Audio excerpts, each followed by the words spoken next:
Pagina politica adesso, ormai vicinissimo l'appuntamento con il voto. Sabato e domenica andremo alle urne per amministrative ed europee. La campagna elettorale si chiuderà domani e nel servizio di Walter Sperfico invece il quadro degli appuntamenti politici di oggi.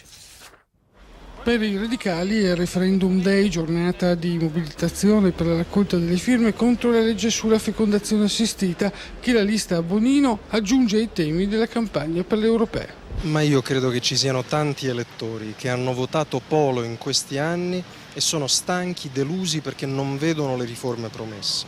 Come ci sono tanti elettori che hanno votato Ulivo e non vogliono farsi dare la linea da Bertinotti e da Agnoletto. Allora su questo, per fare anche in Europa le battaglie di sempre, dare fiducia a Marco Pannella e Emma Bonino è una buona scelta, anche per la libertà di cura che con una legge infame, quella sulla fecondazione assistita, vogliono cancellare. Per questo chiedo un voto domenica alla lista Bonino e una firma da subito per il referendum radicale. In campo per le europee anche la lista del Partito Repubblicano e di Vittorio Sgarbi, che ha spiegato il responsabile regionale del PRI, Sergio Pacor, unisce il partito della ragione con il partito della bellezza.